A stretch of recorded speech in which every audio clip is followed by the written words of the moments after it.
in the real world, there's relationships between variables, and sometimes you know more about the rate of change of one variable with respect to the other more than you actually know the relationship between the two variables. So that's when you get something like the rate of change of the dependent variable with respect to the independent variable is given by this relationship. And I would really like to know how y is related to x. So this is a differential equation, and we solve the differential equation by a fairly easy method. At this point in the year, we just say we take the antiderivative. So y would be x squared over 2 plus x plus c. And it gives a whole family of functions that would have this relationship. But if we do have one value that shows the actual relationship between x and y, we can find out what c is. So if we put 0 in for x and -1 in for y, we see that c is -1, and then we have exactly the relationship we're looking for. So that really wasn't too hard. So what I'm going to show you now is another way we could have gotten an estimate to what the relationship would look like if we had this differential equation. And this is called slope fields. What we're doing is in the xy coordinate plane, at every point that we think might be an interesting point, we take the x and y value and plug it into here, and that tells us what the slope is. Now, in general, the slope is going to depend on both x and y. Sometimes it just depends on, in this case, x. So all I had to do is take every point, like right here, at 0, 0. What would the slope be? Well, the differential equation gives the slope. So it'd be 0 plus 1, or 1. So you just make a 45-degree angle, which would be a slope of 1 at the origin. If you took the point, any point where x equals 1, so anywhere along here, the slope is going to be 2. So it's going to be twice as steep. And you just try to get as close as possible to the correct slope. You notice when x is -1, everywhere along here, the slope is going to be 0. And they're pretty easy to draw. And then when x gets to be -2, you have a slope of -2 plus 1, or -1. A 45-degree angle, but a negative slope. So basically, it takes a little bit of time to do, but the process is a fairly easy one to think about. You're just making up a little slope at every value of x and y, and you find what that slope is by looking at the differential equation. Then, if you've got an initial condition, like y of 0 is -1, we know that that point is on the graph, and then to get an idea what the actual solution looks like, you just follow the slopes. So right here it has a -1 slope, but by the time I get to here, it's got to have a 0 slope, and then it seems to be getting steeper and steeper. So you can follow in that direction, you can follow in that direction. And I think if you graphed this parabola, you would see that it looks quite a bit like that. Now, a good question that you might ask is, why would I want to do an estimation when in 30 seconds, I could get an actual solution? And that would be a very good question. You would not do a slope field on a problem, on a differential equation that's that easy. But right now, we're just learning the process. So we'll go to a little more difficult differential equation. This time, the relationship for the slope is determined by both x and y. And we're looking for y equals f of x, a particular solution that goes through the point 0, 1. So again, we should be able to get the solution. This time, though, this is not just a function of the independent variable. So we can't just take the antiderivative. And I've given you one example before when we did exponential growth where we solved a differential equation like this that's called separable. We can separate the variables. And we can't do it the easiest way, so that's our only choice. So we leave dy on this side, but bring this y over by dividing. And on the other side, we leave the x over 2 over here, and then to bring the x's here by multiplying by dx. And then once we do that, then we take the antiderivative of both sides. And it's the natural log of the absolute value of y plus a constant. And this side is x squared over 4 plus its own general constant. And I'll go through this in the next video maybe a little more, but you're going to take these two general constants and combine them together on this side and just call it a big general constant. So now to solve for y, I can get rid of the natural log by taking e to this side equal e to this side, and e to the natural log of anything just gives you whatever that is. And here you have e to the a plus b is e to the a times e to the b. And since this is just a constant, we can represent it by another general constant. So we can call all this c e to the x squared over 4. Now, at this point on the graph, the y values are positive. So I can just drop the absolute value. The absolute value of positive numbers are just whatever they are. And we kind of solved for it, but now we put in the initial condition that y is 1 when x is 0 and e to the 0 is just 1. So c is just equal to 1. So there is the solution that goes through the point 0, 1.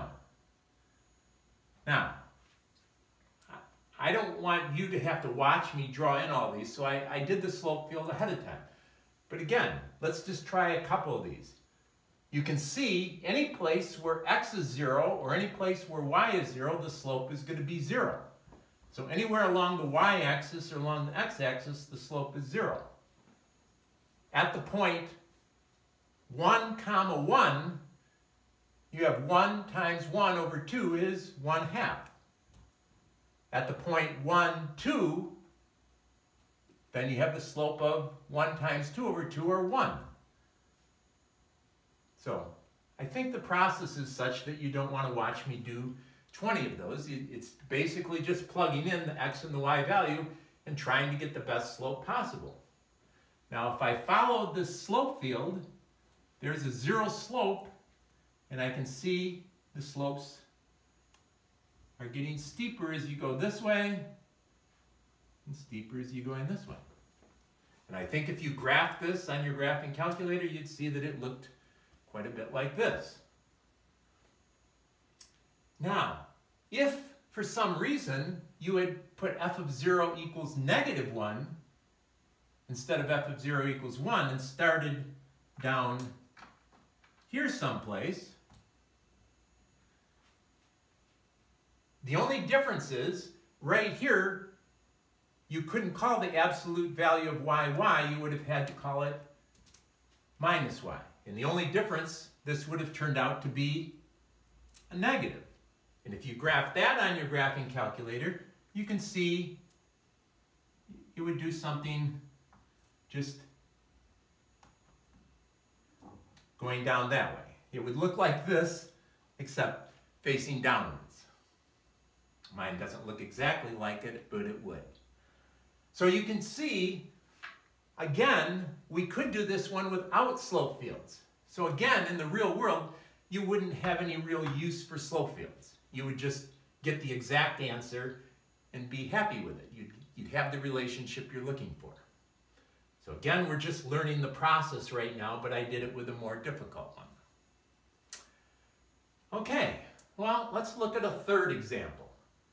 This one, the differential equation, is not given just in terms of the independent variable, so it's not the easiest kind. If you try with some algebra, you cannot separate the x's on one side and the y's on the other. So this is a non-separable differential equation. So you won't really learn how to solve this until you get to Calculus 4, kind of the last in the sequence for most engineering students at a college of a calculus class.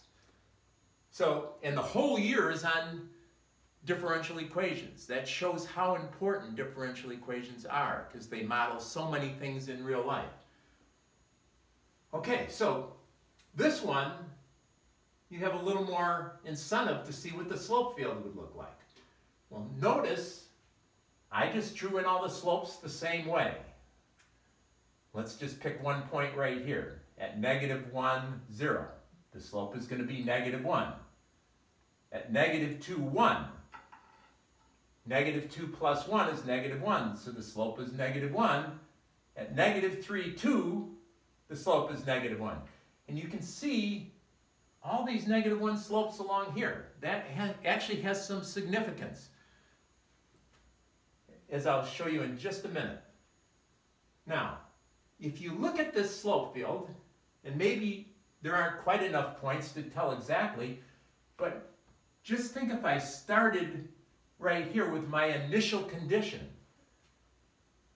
I'm just going to kind of follow the slope fields, and it's going to go here. I'm going to come and get a 0 slope,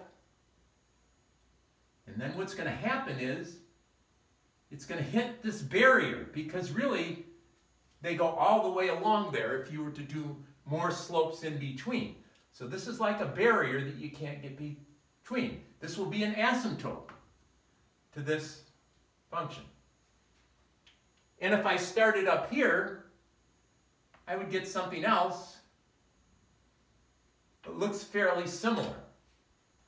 But if I had started with an initial condition like here, I'm going to get a completely different shape. So what you're finding out is, and this one would go to that same asymptote this way, but then you can see the slopes get pretty large negative. As you get values of x and y that are negative, you get a pretty big negative slope. And the interesting thing to know is, yes, the slope field kind of shows you your solution, and for you to know that with differential equations, you can get different type of shapes at different points on the graph. They don't just necessarily just shift up and down the y-axis. So, and there's even a third shape on this one. If you were to start out anywhere along this line, you would just get that line. That would be your solution, that straight line. So you're actually going to have to wait until you get to Calc 4 to see how you would find out what the equation of these are. But it still makes a point that, no, in real life, you would take Calc 4 and get the real solution. You wouldn't do a slope field. So, when do you use slope fields? Well, there are more difficult differential equations than many people can solve. There's lots of differential equations that are really important, that are so complicated, that really model things that are happening in real life, but we can't solve them analytically. So, in calculus, a lot of using technology, especially, a lot of numerical methods have been determined to approximate solutions. And this is just one of them. When you get into Calc 2, you'll learn Euler's method. which is a very numerical, technical way of doing it. And all of these methods work so much better now than they would have at the time of Euler or Newton or L'Hopital. Any of those mathematicians, as great as they were, didn't have computers. And you can kind of imagine, I tried to do the best I could here, but you can imagine that a computer could do way more points and make the slopes a lot more accurate. So really, some of these approximation methods are so much more important now than they were even way back when they were first developed. Okay, so just to give you an idea, if you were to be kind of tested, I think actually creating slope fields, the idea isn't very hard. You just have to be careful and plug in the numbers. But to test whether you understand what slope fields are like, sometimes they'll give you a differential equation and then give you a bunch of slope fields and ask you which one it came from. And there isn't an exact way to solve these, so I'm not going to go through a lot of examples other than to show you the types of things to look for. For instance, what would be important about a differential equation like this? If you were looking at the slope field, x squared, y squared, everything you put in there is going to have a positive slope. So you would expect positive slopes going on everywhere. Except, what would you expect? When x is 0, anywhere along the y-axis, you would expect to see a 0 slope. And anywhere along where y is 0, along the x-axis, you wouldn't expect to see a slope at all because it would be undefined. Now, what would be different about a slope field for this differential equation? This time, you see x squared is always positive, but y, anywhere below the x-axis, y is going to be negative. So you would expect above the x-axis everything to have positive slopes, but everywhere below the x-axis you would expect to see negative slopes. And the same thing would be true about the x and y axis, actually in all three of these, that when x is 0 you should be able to see a 0 slope, and when y is 0 you shouldn't see a slope. So the last one, what if you had x over y? Then, in the first quadrant, when x and y are both positive, you'd expect positive slopes.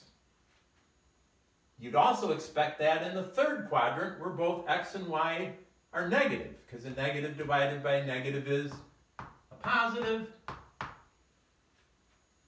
But then in the other two quadrants, one of x and y is negative and the other is positive, so you would expect negative slopes. So, I think that pretty much covers slope fields. It's just a more numerical method for solving differential equations that are too hard to solve analytically. So in the next talk, we'll talk more about differential equations and more about the analytical ways of solving differential equations. So,